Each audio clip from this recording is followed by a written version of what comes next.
Ladies and gentlemen, Primetime CP23 here, back with another Diablo 3 video. Today, we're going to be taking a look at something a little different.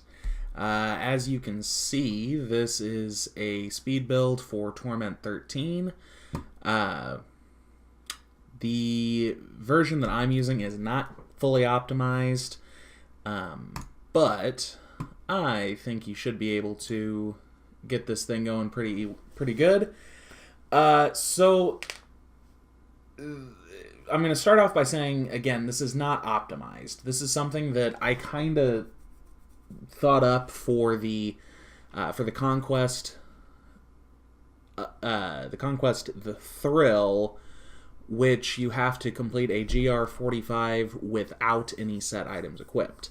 So essentially what I did is I took the Tarasha Meteor build and I turned it into a version that doesn't use any set bonuses.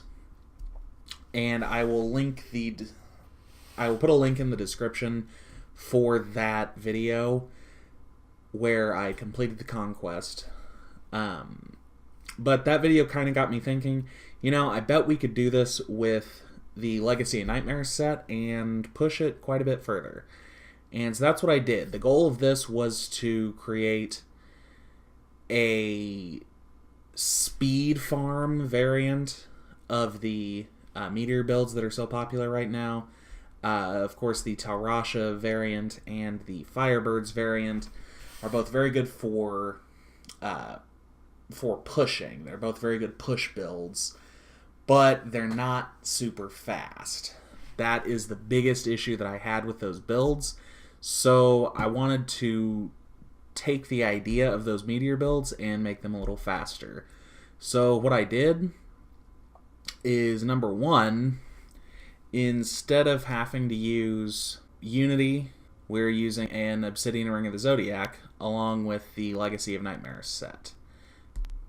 And a Hellfire Amulet, which we'll come back to. Best thing about this build is going to be using it for things like bounties, because there's zero uptime. You just pop right into an area, teleport a couple times, and start dropping meteors. And the more enemies you hit with your meteors, the quicker your teleport is going to come back up because of Obsidian Ring of the Zodiac.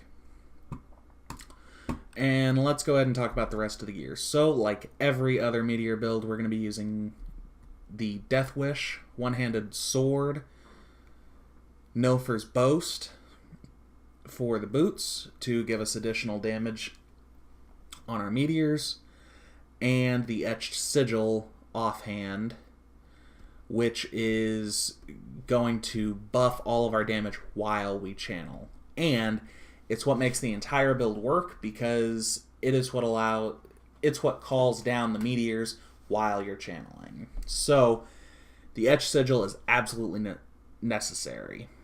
Actually, pretty much all three of these are absolutely necessary, along with the Grand Vizier in the cube, which is a two-handed staff that's going to reduce the arcane power of Meteor, arcane power cost of Meteor, and buff the damage by 400%, which is a pretty big damage buff.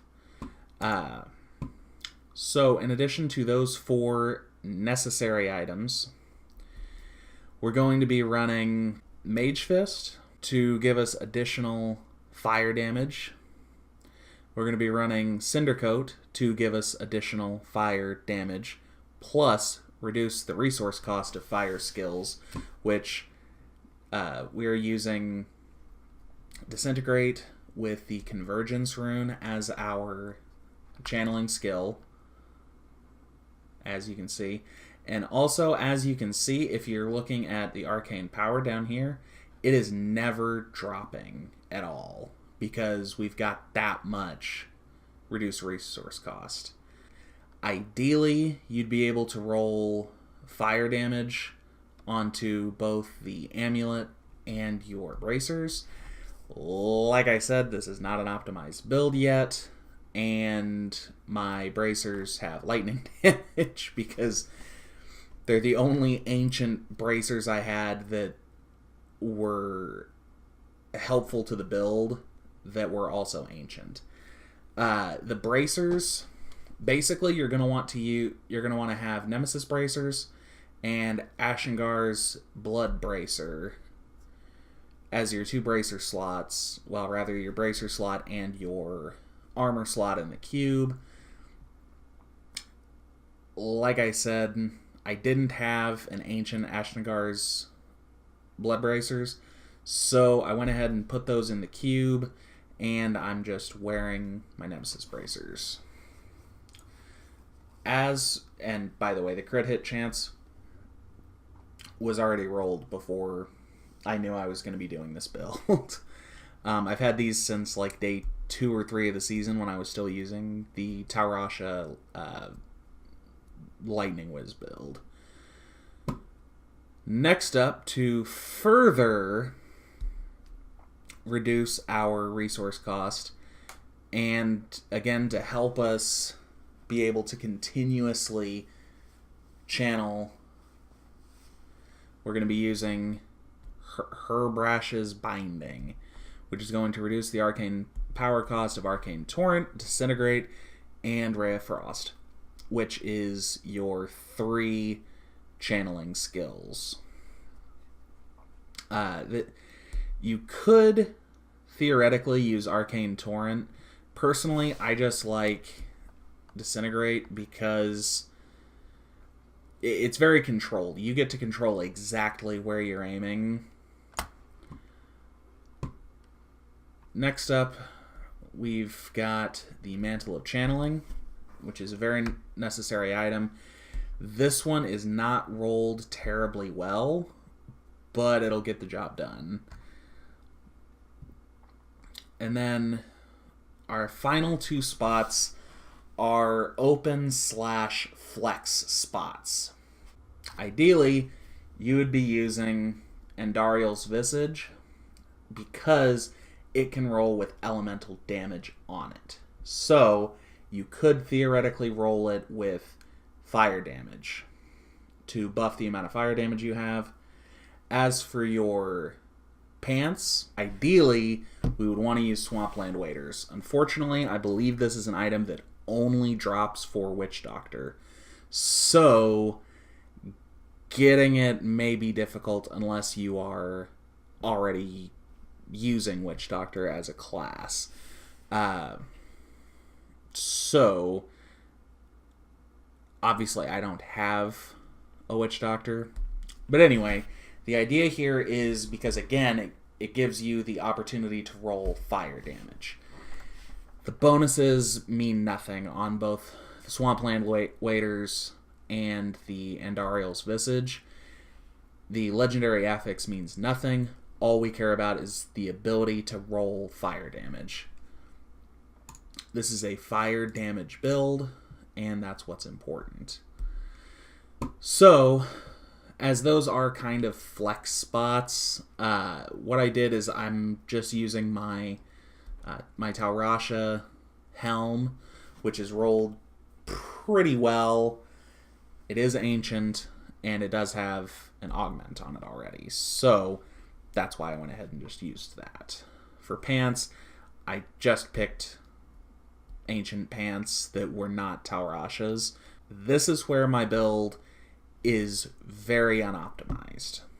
The reason I say that is because Legacy of Nightmares, in case you are unaware, you're going to gain a bonus of plus 100% damage, and you're going to reduce your damage taken by 4% for each each ancient piece of gear you have. As you can see here, I am missing 1, 2, 3, 400% damage. On to kind of stat priorities here. Unlike most Meteor builds, we are a little interested in cooldown. Now the reason for that is again because we're trying to be as fast as possible. We're trying to get around the rift as fast as possible, and we're doing that with Teleport Wormhole. Teleport Wormhole, you're going to be able to teleport and then teleport again very quickly. I'm not sure how long you have. You have up to 3 seconds to teleport for a second time. So, 1, 2, 3, boom, the cooldown starts. But if you teleport within those 3 seconds, you get an extra teleport. So, the idea here is to teleport, channel. When you're hitting enemies, you're reducing the cooldown of teleport. Never stop channeling if at all possible. It's almost similar to how Tal'Vir Lightning Wizard plays, in the fact that you're always wanting to always be channeling and you're always wanting to be teleporting. But you're not worried about Archon, and you're not worried about getting all of your Taurasha stacks. So because of that, it's much easier. There's much less crap to worry about. And in my opinion, it's much, much more chill. All that being said, given my current gear, I have to have Ashnagar's Blood Bracers, because without it, I die. The idea of this build is you have to strike first, because if you don't, you may very well die. This is a pretty squishy build, because as you can see here, we are not using a cheat death passive. Ladies and gentlemen, it occurred to me while editing this video that rather than worrying about Ashnagar's Blood Bracers, it might be worth it to just test out using Aquila Cuirass as your armor slot in the cube. Because we are constantly at such high arcane power, you may be able to get away with having Aquila Cuirass up almost at all times. So that is a very possible solution instead of worrying about Ashnagar's Blood Bracers. Back to the video. You could swap out Unwavering Will or possibly Conflagration for Unstable Anomaly to get that cheat death. Personally, I don't think it's necessary. I think we're tough enough as it is that as long as we're paying attention, we should be okay without the cheat death. So moving on to the skills here, we're going to be using Disintegrate with Convergence. Like I said, that is our channeling ability.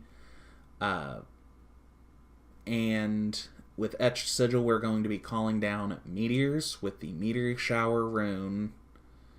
And we're going to be calling in black holes with the Blazer rune, which plain and simple groups enemies up, and then it explodes and deals damage to them. It's not a ton of damage, but at the same time, you get what I mean. It's not a ton of damage, but it's enough damage that it should be noted. As for the reason with Ashnagar's Blood Bracers, we're going to be using Magic Weapon with Deflection, which is going to give us a protective shield worth 4% of our life in damage. And we're going to be using Galvanizing Ward as one of our passives that's going to absorb 60% of our life in damage. So we've got an Absorb Shield that's absorbing over 1 million points of damage. We're also going to be using Energy Armor with Pinpoint Barrier. The reasoning behind that is simply it gives us additional critical hit chance. It gives us an additional 5% crit hit chance. Since we're going to be squishy any way you look at it, I figured we may as well go as Glass Cannon as we possibly can and squeeze out as much damage as possible. And giving yourself an additional 5% crit hit chance is pretty good. As for passives, we are using Evocation to reduce our cooldowns by 20%, Unwavering Will, so that standing still for 1.5 seconds is going to increase our armor, all resistances, and damage. It's similar to how the Endless Walk set works, only you're gaining damage and toughness by standing still. And of course, when you're channeling, you're standing still.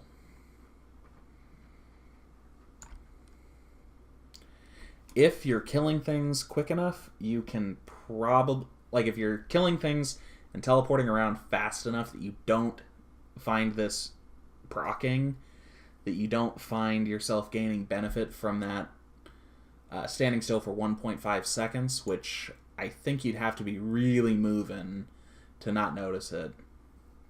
But if you really don't need it, you can probably swap to either Audacity or Power Hungry, depending on how far away you seem to be from your enemies as you're killing them. Also, possible shoutouts to Glass Cannon.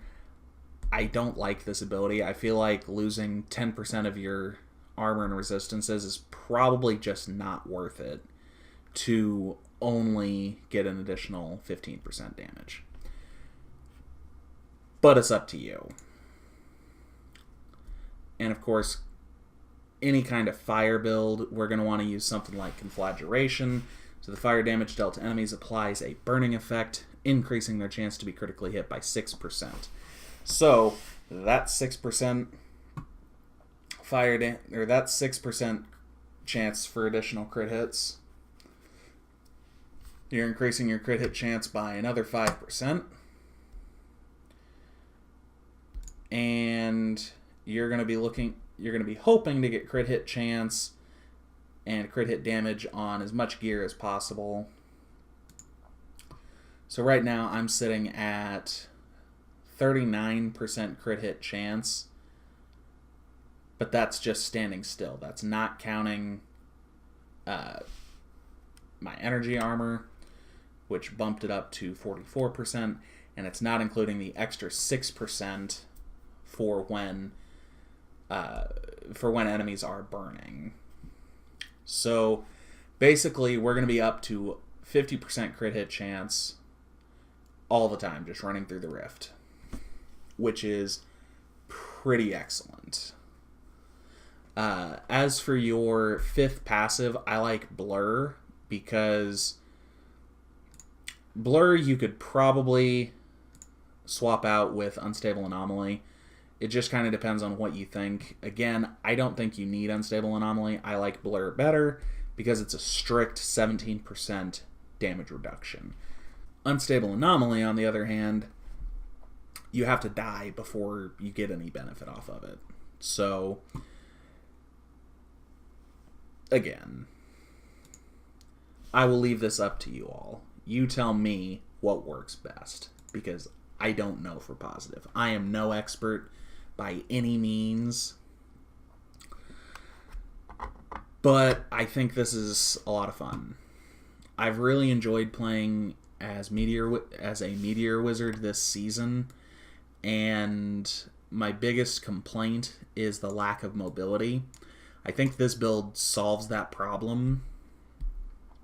I think this is going to be a very, very good build for bounties.